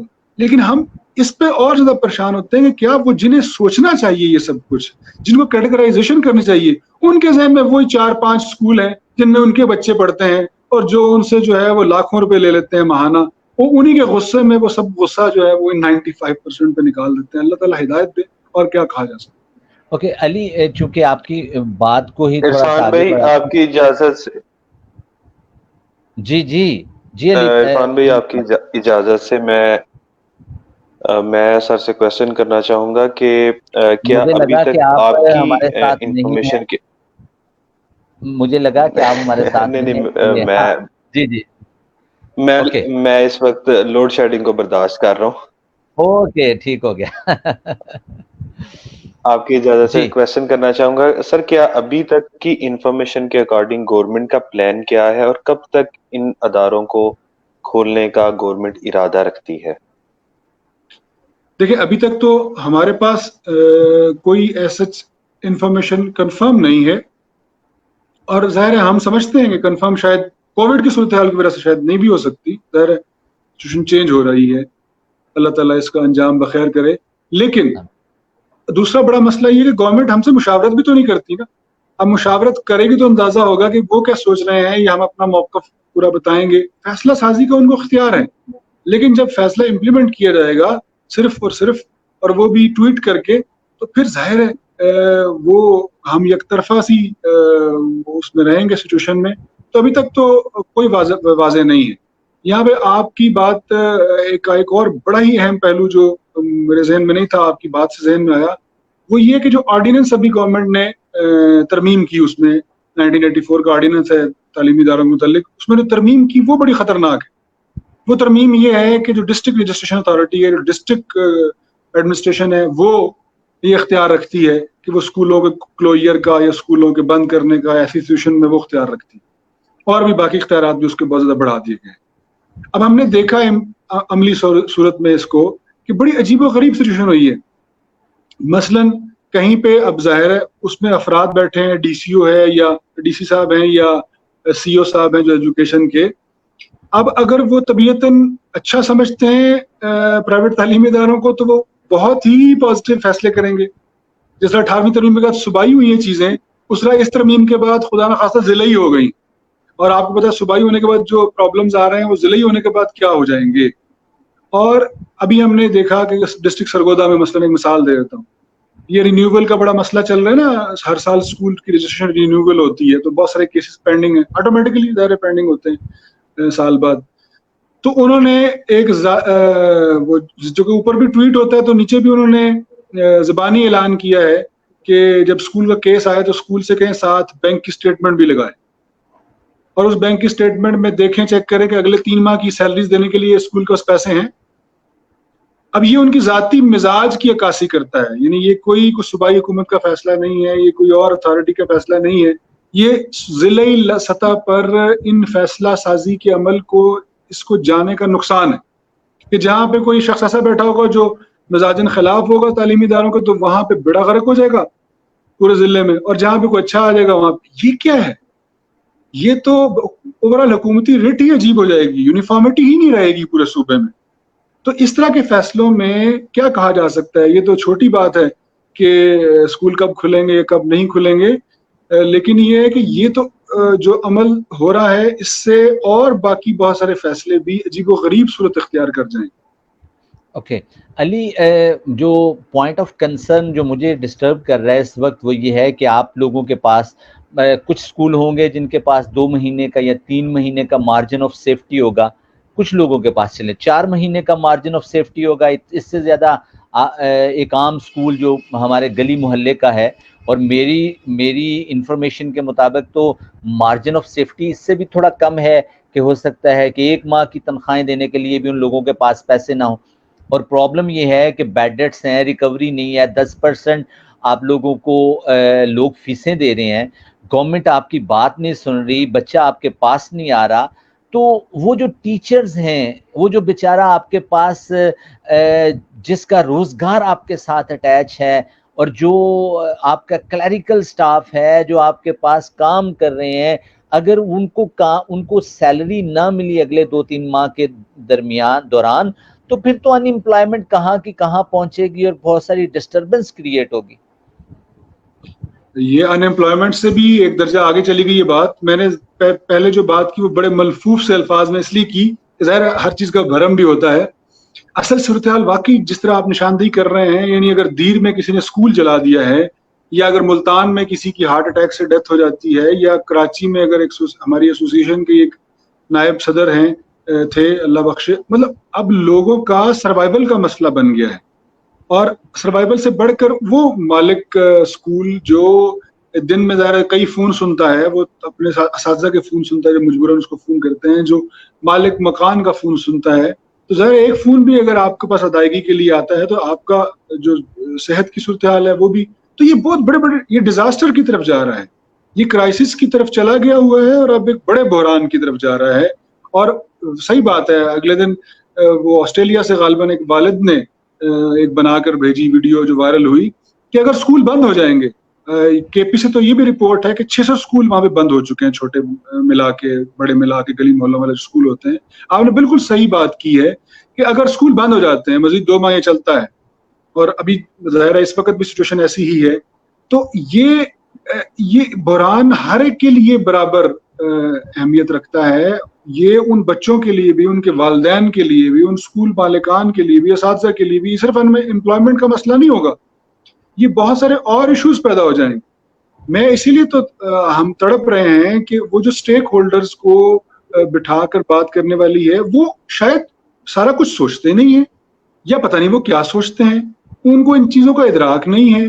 یہ وہ اس کی چھوٹی چھوٹی جو نازک پہلو ہیں، جو اس کے نفسیاتی مسائل ہیں، جو اس کے معاشرتی مسائل ہیں، اکنامک ایک ڈیزاسٹر تو ہے ہی ہے، اس کے ساتھ کئی چیزیں جڑی ہوئی ہیں. اور سب سے بڑی بات وہی جو پہلے عرض کی ہے میں نے کہ کمیونٹی سب سے بڑی ہے. یعنی اس کے علاوہ دنیا میں اور کمیونٹی کوئی نہیں ہے جس میں اتنی بڑی افرادی قوت انوالو. تو یہ تو کئی لوگوں کو مل بیٹھ کر اور جتنے بڑے لیول پہ ہو سکے یہ بات چیت اور جتنے چھوٹے لیول تک کے اسٹیک ہولڈرز کو انوالو کیا جائے, یہ تو بہت بڑی مشاورت کی اور ایک ہنگامی پلان کی ضرورت ہے. ہم دیکھتے ہیں کہ 15 ارب جو ہے وہ آیا ہے, اتنے ارب آیا ہے. اب ہم یہ بھی دیکھتے ہیں کہ امریکہ کو بھی ماسک اور امداد بھیجی جا رہی ہے, لیکن جو اپنے لوگ ہیں کیا پھر ہمیں یہ بھی اس کا جواب مل جاتا ہے کہ ڈاکٹرز کو بھی چیزیں نہیں مل رہی ہیں. تو پھر ہم, لیکن یہ کہ بہرحال ایجوکیشن میں سب سے بڑی افرادی قوت ہے اور اس کو اس وقت ہنگامی, اس وقت آئی سی یو میں ہے, اس کو یہ لفظ استعمال کرنا چاہیے کہ یہ پورا جو نجی سیکٹر ہے آئی سی یو میں.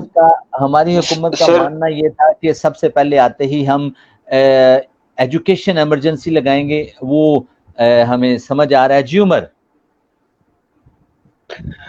سر آپ نے جہاں پر گورنمنٹ پالیسیز کا اور تعلیمی نظام کی زبوں حالی کا ذکر کیا ہے, لیکن تصویر کا دوسرا رخ بھی موجود ہے جہاں پر جو اسکول مینجمنٹ ہوتی ہے وہاں پر بے شمار ایسے کیسز بھی سامنے آتے ہیں جہاں پر ٹیچرز کو ایکسپلائٹ کیا جاتا ہے اور اسٹوڈنٹس کو بھی اور پیرنٹس کو بھی کیا جاتا ہے. ہمیں اس اینگل کو بھی دیکھنا ہوگا اور اس اینگل کو ڈسکس کرنے کے لیے جو ہماری عوام ہے, جو ہمارے ویورز ہیں, ان کے کمنٹس کو میں پروگرام میں شامل کرنا چاہوں گا. سر ثاقب تبسم صاحب نے کمنٹ کیا ہے, کتنے فیصد ادارے ایمانداری سے پورے سٹاف کو پوری تنخواہیں دے رہے ہیں؟ یہ بہت ہی درد والا سوال ہے. بالکل ٹھیک بات ہے. حکومت نے ہم سے کہا کہ 100% تنخواہیں دیں تعلیمی ادارے اپنے اساتذہ کو. ہم نے اساتذہ کو بھی اور اسٹاف کو بھی پوری تنخواہیں دینا شروع کی. اس وقت عملی طور پہ سچویشن واقعی ایسی ہے کہ اب تنخواہیں دینے کے لیے کیا باقی اخراجات ضروری جو ہیں ان کے بھی, مطلب جو ایک ڈیلی چلتا ہے کوئی اسکول جس میں لازمی, بعض اسکولوں میں اس تک کے پیسے موجود نہیں ہیں. اب ایسی سچویشن میں ظاہر ہے بہت سارے ایسے میں ذاتی طور پہ جانتا ہوں مالکان کو جنہوں نے اپنے پرسنل کوئی قربانی دی ہے, کوئی لون لیے ہیں. ظاہر ہے اسکول کو اندازہ ہے کہ ایک اچھا وقت بھی آئے گا, ہم سب کو مسلمان ہونے کی حیثیت سے بھی اندازہ ہے کہ اچھا وقت انشاءاللہ آئے گا. تو لیکن ایک ہر چیز کی ٹائمنگ ہوتی ہے, ایک اس کا دورانیہ آتا ہے جس کی خود نشاندہی کی عرفان صاحب نے کہ 2 ماہ 3 ماہ ہر ایک کے پاس ریزرو ہوتے ہیں نا, پھر وہ ایک ادھار لینے کی بھی ایک لمٹ ہوتی ہے. تو بہرحال اب یہ ایک سوال پیدا ہو گیا ہے اور عملی طور پہ بھی اس کا ناممکن سا ہو گیا ہے. اس میں ہم نے بعض اسکولوں میں تو ایسا بھی کیا ہے کہ ایک کمیٹی بنائی ہے جس میں والدین بھی ہیں, جس میں اساتذہ بھی ہیں. جو آ رہا ہے اس کو اسی پروپورشن کے مطابق ڈسٹریبیوٹ کر دیا جاتا ہے اور اس میں جو مالک ہے وہ بالکل بھی 1% بھی کوئی چیز نہیں لے رہے ہیں, جو اس کو ضروری ہے وہ بھی نہیں لے رہے ہیں. اب اپنی پرسنل قربانی سے بڑی قربانی نہیں ہو سکتی, یعنی قربانی کی بھی لمٹ ہو سکتی ہے نا.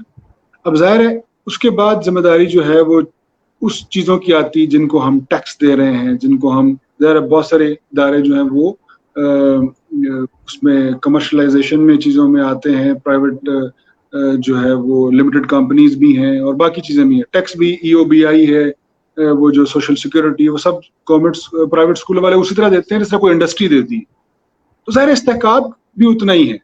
یعنی اگر یہ ساری باتیں نہ بھی ہوں جو پرائیویٹ اسکولوں کے خلاف کی جاتی ہیں, تو بھی ہم سمجھتے ہیں کہ اس وقت کرائسس کا وہ دور چل رہا ہے جس وقت گورنمنٹ کو آگے بڑھ کر اس سیکٹر کی ہیلپ کرنی چاہیے, جو کہ یہ ٹیکس پیئنگ ہیں, یہ ٹیکس جمع کرواتے ہیں, ان کا بھی اس طرح ہی حق ہے جس طرح کسی انڈسٹری کا یا کسی بزنس کا حق ہے. تو میں سمجھتا ہوں کہ یہ سوال جو ثاقب صاحب نے کیا ہے بڑا اچھا ہے. یہ اطمینان رکھیں کہ جو 99.9% اسکولز ہیں وہ پوری طرح سے اپنے اساتذہ کا اور اسٹاف کا خیال رکھے ہوئے ہیں. بہرحال جہاں پہ اچھے لوگ ہوتے ہیں اور بروں کا بھی ایک پرپورشن موجود ہوتا ہے, اس میں ہم اپنی کمیونٹی میں بھی ان کو ڈسکریج کرتے ہیں اور گورنمنٹ کو بھی یہ اجازت ہے کہ وہ ظاہر ان چیزوں پر نظر رکھے اور اگر کہیں پہ کوئی کمی یا کوتاہی نظر آئے تو ہمیں انوالو کرے یا نہ کرے, دونوں صورتوں میں اس کے خلاف ایکشن لے. سر نیکسٹ کویسچن میں پروگرام میں شامل کرنے سے پہلے آپ سے میں ریکویسٹ کروں گا کہ آپ بالکل بھی, کیونکہ جو نیکسٹ کمنٹس ہیں تھوڑے سے ہارش ہیں, تلخ زاویہ ہے، تو میں امید کرتا ہوں کہ آپ بالکل بھی مائنڈ نہیں کریں گے. جتنے بھی تلخ ہو جائیں جناب، ہم نے جتنا کچھ سن لیا ہوا ہے اس سے بڑھ کر نہیں ہو سکتا. کاشف مصطفیٰ صاحب نے سر کمنٹ کیا، آپ نے کل کہا تھا کہ حکومت سب کچھ برداشت کرے، اس سے پہلے آپ نے جو کچھ کمایا اس میں سے گورنمنٹ کو کیا دیا؟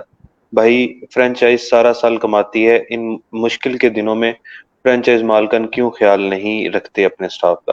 میرا خیال ہے کاشف صاحب بڑا تفصیل کے ساتھ علی صاحب نے اس کا ذکر بھی کیا، اور اس سوال کو اپنی گفتگو کے دوران اس کا جواب بڑے بھرپور انداز سے دینے کی کوشش کی ہے.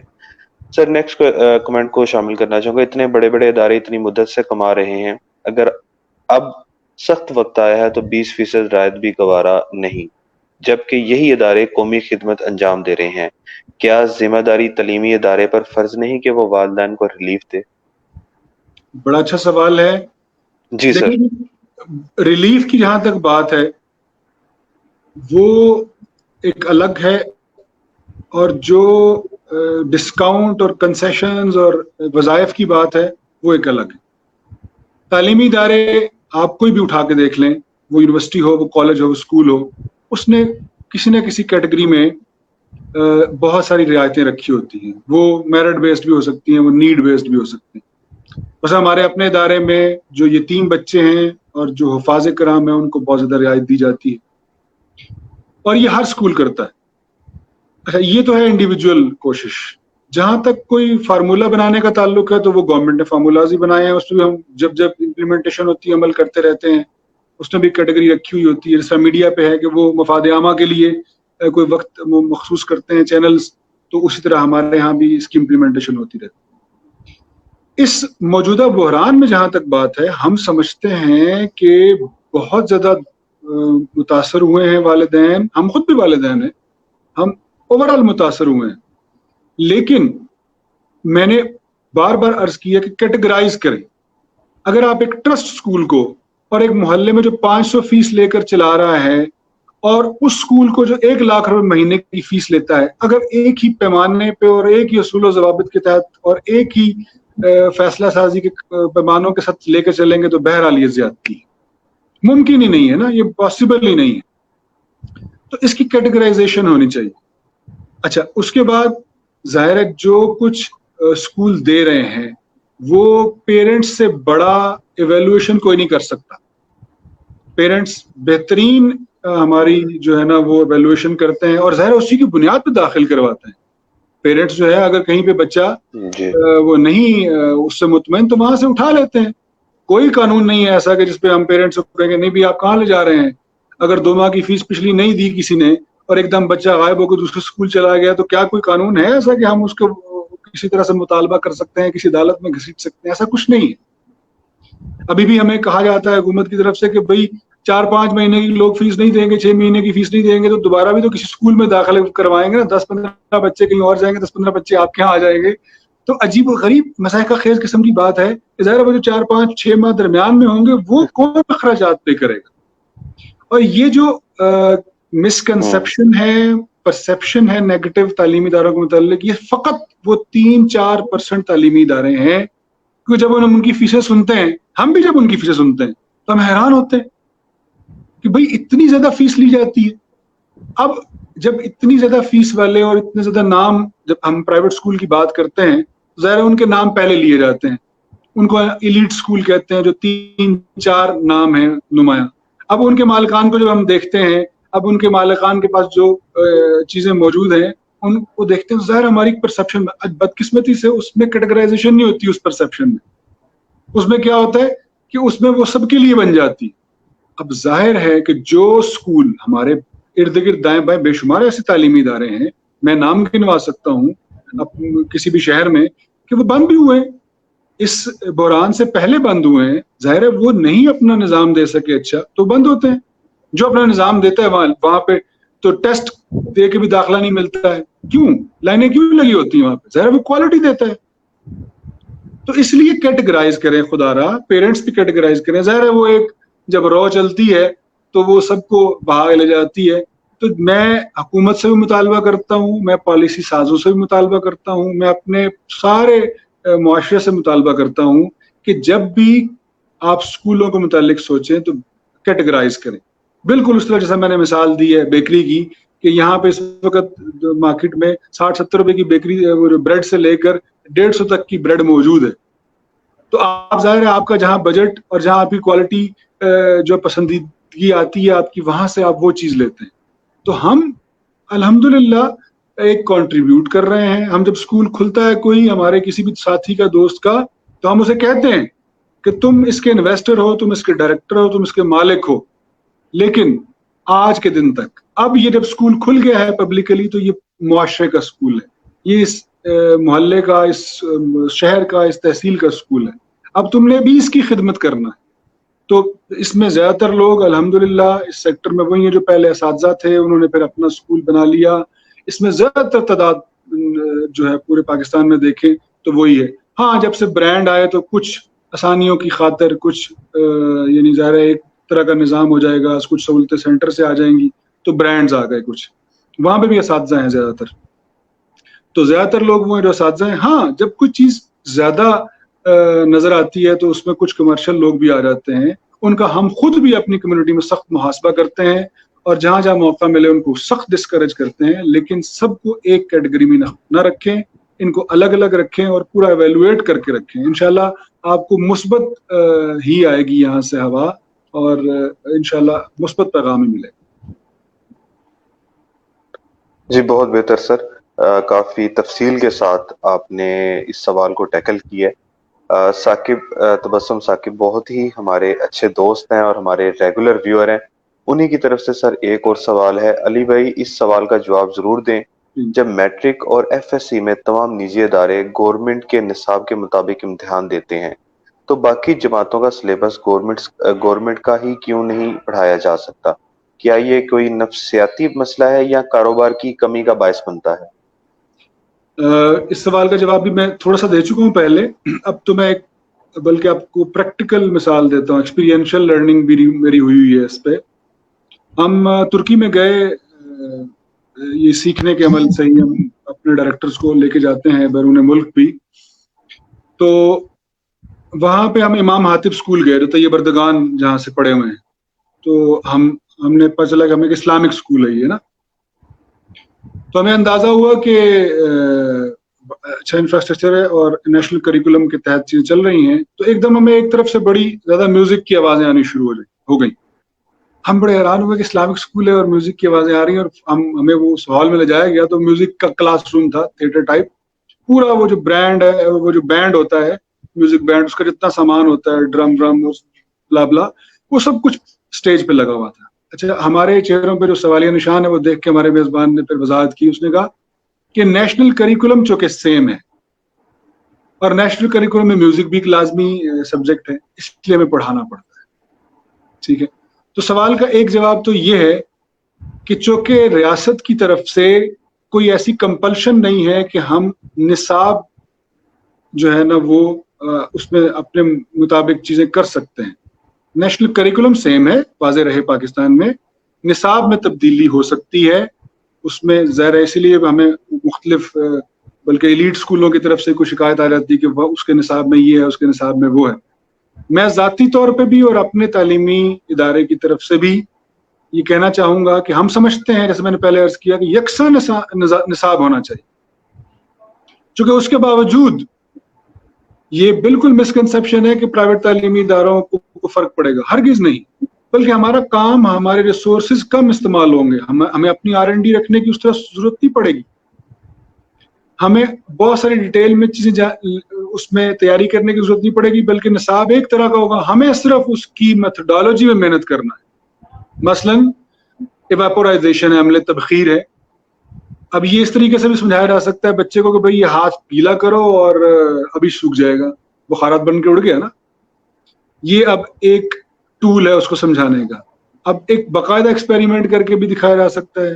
اس ایکسپیریمنٹ کے لیے بہت ساری ایویئرز اور بہت سارے ٹولز بھی استعمال کیے جا سکتے ہیں. اور اس کو یعنی ایک ہی کام ہے, ایک ہی سبجیکٹ اور ایک ہی چیپٹر اور ایک ہی ٹاپک کو اس کی میتھڈالوجی بہت زیادہ فرق ڈال دیتی. تو یہ فرق ہمیشہ رہے گا. اس لیے ہمیں قطعاً کوئی اعتراض نہیں ہے, ہم ویلکم کرتے ہیں, نصاب ایک جیسا ہو, پورے پاکستان میں ایک جیسا ہو.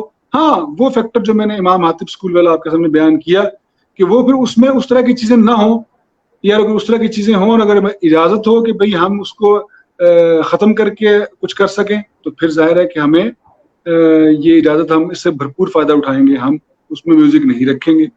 تو میرے خیال میں دونوں پہلوؤں سے میں اس کا جواب ثاقب صاحب کو دینے میں کامیاب ہوا ہوں گا. تو ہم البتہ یکساں نصاب کو ویلکم کرتے ہیں اور ہمیشہ کرتے رہیں. جی عمر بھائی. اوکے, اچھا علی, ایک سوال نہیں, کمنٹ, اور کمنٹ کے ساتھ آپ کی رائے یہ ہے کہ ہم چونکہ پرائیویٹ اسکول کے ساتھ پرائیویٹ کالجز کا بھی ایک پورا نظام ہے اور جو تقریباً ایک ہی سوچ کی عکاسی کرتا ہے.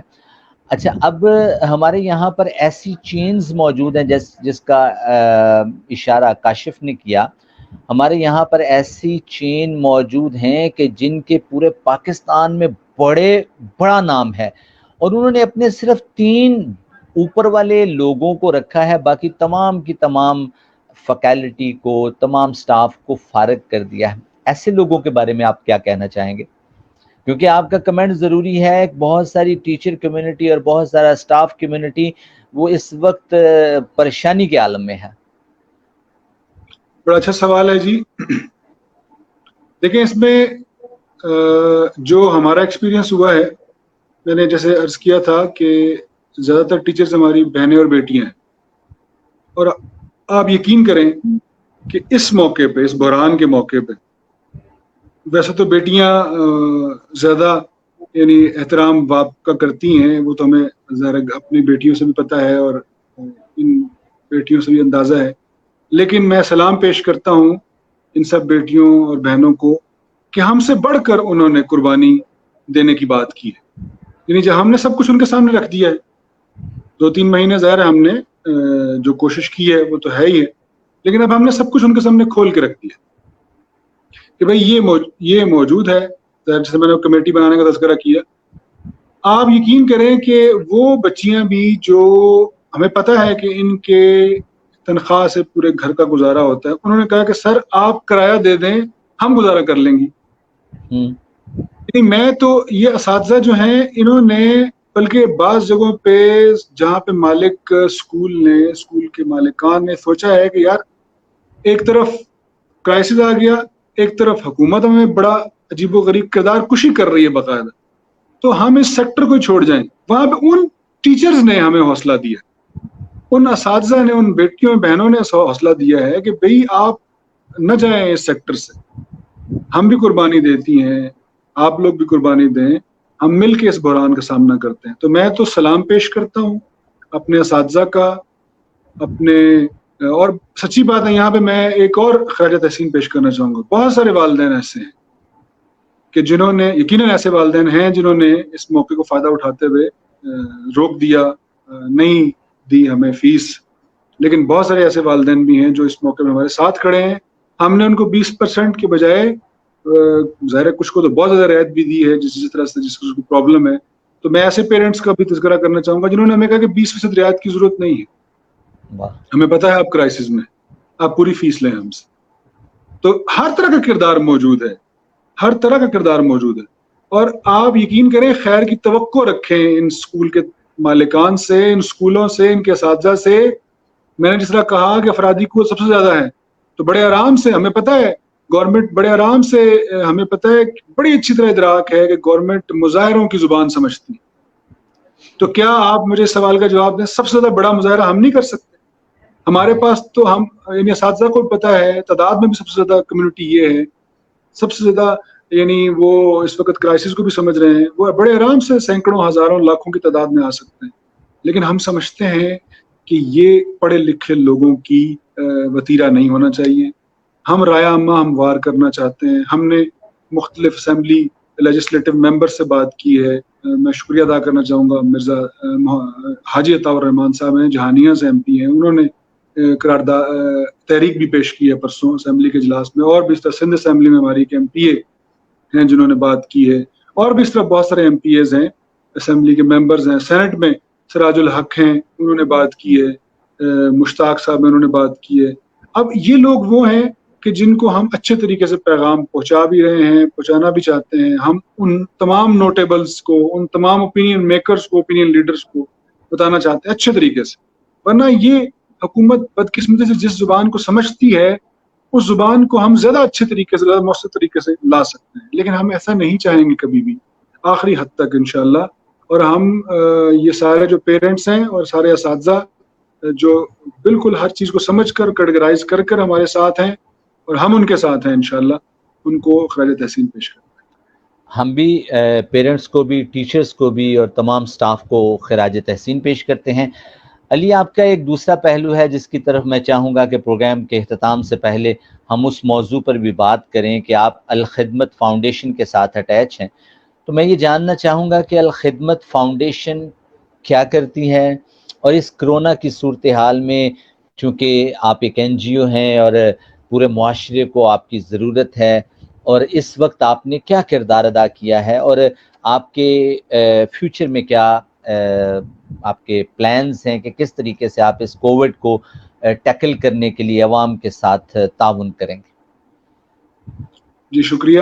ویسے تو یہ ایک سوال سمندر کو کوزے میں بند کرنا جسے کہتے ہیں نا، اس کے مترادف ہے، کیونکہ الخدمت فاؤنڈیشن ایک کریڈیبل اور بڑی این جی او ہے پاکستان کی، الحمدللہ کسی تعارف کی محتاج نہیں ہے. میں اس میں کارکن کی حیثیت سے نیشنل ڈائریکٹر کی ذمہ داری پہ ہوں، اور اس میں 7 مختلف سیکٹرز ہیں جو کام کرتی ہے. اس میں ڈیزاسٹر مینجمنٹ ہے، اس میں صحت ہے، اس میں پانی ہے، اس میں ایجوکیشن ہے، اس میں اس طرح مواخات ہے، اور یہ مختلف پروگرام ہیں.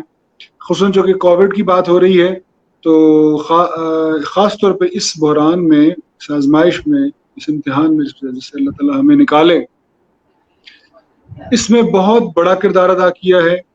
اس میں جو 2-3 نمایاں چیزیں ہیں وہ صرف میں تذکرہ کرنا چاہوں گا. جو ہیلتھ کا سیکٹر ہے اس میں، اور جو اس موقع پہ پرابلم کا شکار لوگ ہیں ان کی جو مالی اور راشن کے لحاظ سے مدد ہے، بہت زیادہ کام کیا ہے. اور خاص طور پہ جس موقع پہ لائف رسک انوالو ہو اس موقع پہ باہر نکلنا اور اس موقع پہ پہنچنا، اور ہمارے بہت سارے جو اس میں لوگ ہیں وہ بھی شکار ہوئے ہیں اس کا. اس میں تقریباً 2 ارب تک کی جو تقریباً تقسیم کی گئی ہے مختلف چیزیں، جس میں راشن ہے، جس میں پکا پکایا راشن ہے، جس میں ماسک ہیں، سینیٹائزر ہیں، جس میں اور بہت ساری چیزیں شامل ہیں. تو یہ ایک ظاہر ہے ہم تو ڈاکی کا کردار ادا کرتے ہیں، اصل اجر و ثواب کے مستحق وہ لوگ ہیں جو ظاہر ہے اس کو فنڈ کرتے ہیں.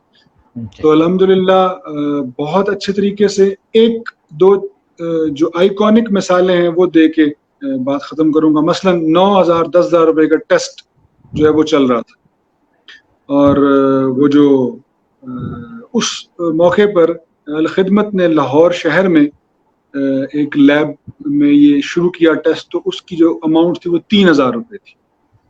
تو یہ ایک بہت بڑا فرق ہے.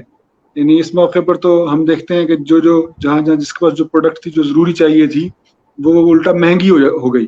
ایک انجیکشن جو امیونٹی کو بڑھاتا ہے وہ میں نے پتہ کیا 12,000 سے ان دنوں مل رہا تھا 29,000 روپے کا، اور اب وہ 1.5 لاکھ تک پہنچ گیا، بلکہ اس سے بھی زیادہ.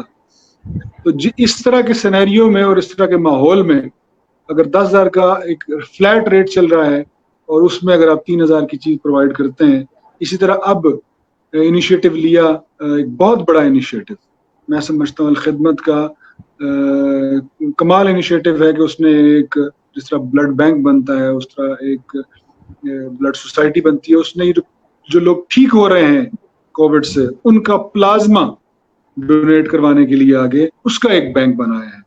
تو تاکہ یعنی الخدمت میں الحمدللہ وین رکھنے والے لوگ ہیں. اس کے صدر عبدالشکور صاحب ہیں جو چیزوں کو فورسی کر کے اس پہ کام کرتے ہیں الحمدللہ، اور بہت اچھے طریقے سے یہ اس وقت ملک و قوم کی خدمت کر رہی ہے. بلکہ میں سمجھتا ہوں کہ بہت سارے حکومتی اعلانات کے باوجود کہ جس میں بہت ساری فورسز بھی بنائی گئی ہیں اور بہت ساری اور چیزیں بھی کی گئی ہیں، لیکن سوشل میڈیا کا فائدہ یہ ہے کہ چیز وہ نظر آتی ہے جو اصل میں موجود ہوتی ہے. تو آپ کوئی بھی جب چیریٹی کی بات کریں اور جب اس وقت بحران میں فیلڈ ورکرز کی بات کریں اور وہ بھی فیلڈ ورکرز وہ کہ جو اللہ کے ہاں اجر و ثواب کے علاوہ کسی اور چیز کی ڈیمانڈ بھی نہیں کر رہے ہیں، تو وہ الخدمت ہی نظر آتی ہے الحمدللہ۔ اوکے عمر اگر ہمارے ساتھ ہیں تو ایک اور علی آپ سے سوال پوچھنا چاہوں گا، بہت سارے ہم سنجیدہ حلقوں سے یہ بات پوچھتے ہیں اور موقع غنیمت جانتے ہوئے یہ آپ سے میں بات پوچھنا چاہوں گا، اتنی محبت بھری آپ شخصیت ہیں۔ آپ نے ابھی ذکر کیا کہ ٹیسٹ 12,000 کا ہو رہا تھا اور آپ 3,000 میں اس کو مینج کر لیتے تھے اور کرتے ہیں۔ اسی طرح ہم جب کرائسس میں دیکھتے ہیں تو لوگ پاکستان میں ایٹیٹیوڈ ڈیولپمنٹ یہ ہوتا ہے کہ قیمتیں کم ہونے کی بجائے بڑھ جاتی ہیں۔ کرائسس میں ہم شاید ماسک کی قیمت ہم نے یہ بھی سنا کہ 450 روپے میں بھی ماسک 95 بکے ہیں۔ تو ہمارا ایجوکیشن سسٹم اور ہماری الخدمت فاؤنڈیشن کے پیچھے جو ایک سوچ ہے، اور کیا ہمارے لوگوں کے ایٹیٹیوڈ کو تبدیل نہیں کر پائی، بچوں کے ذہن سازی نہیں کر پائی، معاشرہ تبدیل نہیں ہوا، اس کے پیچھے کیا ہے؟ تو اس بات سے بڑا دل کڑتا ہے، تو آپ گائیڈ کیجئے کہ ہم اس کو کیسے بہتر کر سکتے ہیں کہ ہمارے معاشرے میں پازیٹیو چینج آ جائے۔ اللہ تعالیٰ آپ کی زبان مبارک کریں۔ یہ جو پازیٹیو چینج ہے نا، ہمیشہ پازیٹیو ایٹیچیوڈ سے آتی ہے، اور ایٹیچیوڈ کا سفر ہمیشہ اوپر سے نیچے ہوتا ہے۔ مثال بنتی ہے، ماڈل بنتا ہے، اور نیچے والے لوگ انسپائر ہوتے ہیں، موٹیویٹ ہوتے ہیں۔ اصل میں بات تو نہیں کرنا چاہتا تھا، لیکن پھر وہی حکومت بات آئے گی کہ دو ٹول ہیں، ایک امپلیمنٹیشن ٹول ہے اور ایک اویئرنیس کا ٹول ہے۔ امپلیمنٹیشن تو حکومت ہی کر سکتی، اور وہ چاہے تو کر سکتی، where there's a will there's a way والی بات۔ مثال اب میں کیا دوں، ذرا استاد ہونے کی حیثیت سے مثال بھی ہو جاتی ہے۔ لاہور میں بسنت ہوا کرتی تھی، باہر سے لوگ آیا کرتے، ایک ایونٹ تھا، کوئی سوچ بھی نہیں سکتا تھا یہ ختم ہوگی۔ علماء، خطیب مسجدوں میں بولتے تھے، اساتذہ کلاس روم میں بولتے تھے نہیں ختم ہو سکتی نا۔ اسٹیٹ نے چاہا ختم ہو گئی۔ اسٹیٹ بہت سخت اور بڑی طاقتور چیز ہے، ول نہیں ہے، بیانات ہیں، اور وہ خالصتاً سیاست کی بنیاد۔ مثلا وزیر تعلیم کا یہ بیان جو 20% والا اور یہ ہم مالک اسکولوں کو مافیا کردار کشی والا، یہ کیا ہے؟ سیاسی اپروچ ہے۔ والدین کی تعداد زیادہ ہے، اسکول مالکان کم ہے تعداد میں، تو زیادہ تعداد والوں کو خوش کرو، بس۔ انصاف سے کام نہیں لینا، بلکہ ظلم کرنا ہے، نا انصافی کرنی ہے، کیا کرنا ہے؟ سیاست کرنی ہے، وہ جو سو کالڈ سیاست ہے، حالانکہ سیاست تو عبادت ہے۔ اب اگر اوپر مثال اچھی سیٹ ہوگی، پازیٹیو سیٹ ہوگی، تو نیچے ٹریول کرے گی۔ دوسرا ٹول ہے پازیٹیوٹی کا یا کسی بھی چیز کو آگے لے کے چلنے کا، اویئرنیس، وہ ایجوکیشن سے آئے گی۔ تو ایجوکیٹ کر کے لوگوں کو، لیکن مثالوں سے۔ وہ ایک دور تھا نا جب کہتے تھے ہم کہ کانسیپٹ بیسڈ لرننگ ہوتی ہے، پھر ایک دور آیا کہتے ہیں ایکٹیویٹی بیسڈ لرننگ ہوتی ہے۔ بھائی آج کل ایکسپیرینشل لرننگ ہوتی ہے، ایکسپیرینشل، لوگ ایکسپیرینس کرتے ہیں، لوگ ماڈل دیکھتے ہیں۔ تو ماڈل موجود ہوگا تو وہی چلے گا آگے۔ اب ہم دیکھتے ہیں کہ چینی کے بحران کی بات جن ایوانوں میں ہوتی ہے، ہم دیکھتے ہیں کہ فلاں چیز میں مینشن نہیں کرنا چاہتا، کیونکہ ظاہر ہے ہم کوشش کرتے ہیں کہ ہم یہ جو تعلیم والے ہیں، حالانکہ اس کرائسس میں ہمیں لگا ہے کہ تعلیم والوں کو بھی ایوانوں میں ہونا چاہیے، چونکہ جب کنسٹرکشن والے ایوانوں میں ہوتے ہیں تو کنسٹرکشن کا سیکٹر کھل جاتا ہے، تو تعلیم والوں کو بھی ہونا چاہیے، لیکن ہم پھر بھی دور رہنے کی کوشش کرتے ہیں اور نیوٹرل رہنے کی کوشش کرتے ہیں۔ لیکن یہ بہرحال اس کے علاوہ کوئی اور چارہ نہیں ہے کہ یہ جو قوم ہے یہ بڑی خوبصورت قوم ہے، یہ زلزلہ ہو، یہ کوئی اور کرائسس آیا ہو، آگے بڑھ جاتی ہے، آگے بڑھ کے وہ معجزے کرواتی ہے کہ حیران رہ جاتا ہے بندہ۔ لیکن اس کو جو گائیڈ کرنے والے ہیں، اس کو لے کر چلنے والے جو ظاہر حکمران ہیں، وہ اس کو سمت دیں، اس کو ایجوکیٹ کریں اور خود ماڈل بنیں۔ یہ تینوں کام کریں گے تو یہ پازیٹیوٹی آگے چلے گی، ورنہ جو یہ دیکھیں گے وہی کریں گے، اور جو دکھ رہا ہے وہ بدقسمتی سے اچھا نہیں۔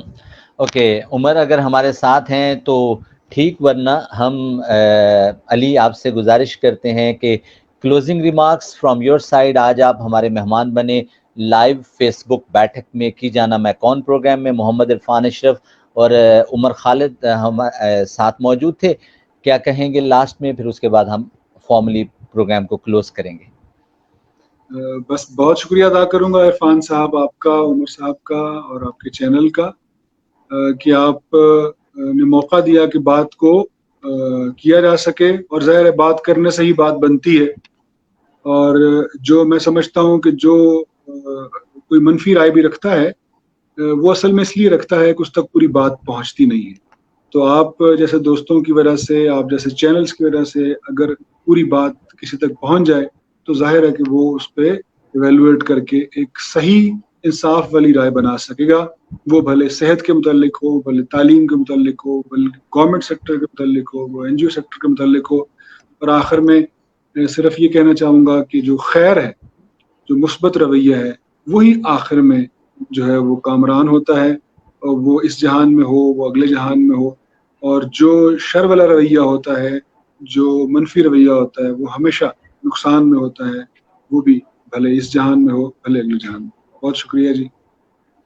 علی آپ کا بہت شکریہ. خیر کو پاگ لگتے ہیں جناب، اور بڑی خوبصورت باتیں ماشاءاللہ بڑے اچھے انداز سے علی رضا ہمارے ساتھ موجود رہے. آج کے پروگرام سے بس اتنا ہی. کل 9 بجے یہی programme RJ Irfan YouTube channel پر آپ سن سکتے ہیں، اور فیس بک لائیو پر بھی یہ پروگرام واچ پارٹی کے طور پر بھی تھوڑی دیر کے بعد پلے کر دیا جائے گا. آپ کی محبتوں کا بہت شکریہ. اجازت دیجیے گا، کل نئے مہمان کے ساتھ آپ کے ساتھ حاضر ہوں گے. اللہ نگہبان.